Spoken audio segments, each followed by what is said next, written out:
In this episode, which I've entitled Working Man, I wanted to do a typical industrial style shoot. Something that a pro might encounter when he or she needed to document the labors of a dedicated workforce, or perhaps shoot glamorous images for an annual report. The good folks at Adventure Trailers welcomed me into their fabrication shop, so I decided to try to give them something a little bit dramatic.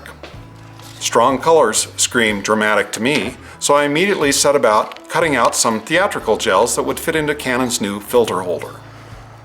I wanted to create the sense of an exterior light source, so the first thing I did was set a single 600EX-RT outside of a nearby door. My goal was to send a rich shaft of purple light into the interior space where Carlo would be working. Working in group mode, this unit was set to the C group and adjusted to half power in manual mode. I thought a green light would be a fun counterpoint to the purple light and could act as a nice separation or rim light. Moving quickly, I rigged up a Congo green theatrical gel on another 600EX-RT, established the angle of coverage to 35mm, assigned this unit to the B group, and set the mode to 1/4 power in manual. As I usually prefer, I used the ST-E3-RT transmitter as my master.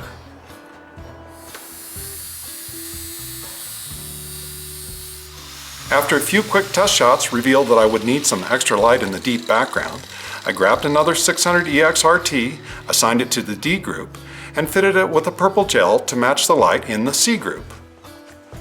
I placed this unit deep in the background, a substantial distance away from the ST-E3-RT master. I discovered that I needed a little bit more elevation on the green B group speedlight that was kicking from camera left. Last but not least, I established my A group key light. This unit was assigned to ETTL mode just so I could see how the system would behave with a theatrical color gel attached. I didn't care for the shape of the shaft of light coming in the door, so I made a quick adjustment to the angle of coverage by zooming the reflector out. Once adjusted to taste, I had a really nice looking beam of purple light splashing across the floor. Let's take a look at the setup. A group with a red gel in ETTL mode.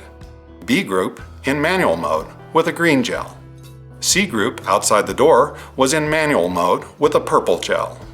And lastly, the D group in the deep background was also in manual mode and fitted with another purple gel. All of my units were easy to adjust through the 5D Mark III's Speedlite menu. I, like a lot of experienced shooters, generally default to working in the manual mode. After an enlightening exploration of ETTL on the A group, I switched over to 100% manual out of habit. I must confess that I'm really impressed with ETTL mode these days and will undoubtedly use it more and more. It's really amazing. After another test shot or two, I was ready to churn and burn. The sparks from the grinder added a really nice touch. I liked the way the purple light poured in through the door, and I enjoyed seeing the green accent light as a counterpoint. The red key light bouncing off of the nearby garage door gave the impression that Carlo was being illuminated by the sparks from his own grinder. Fun stuff!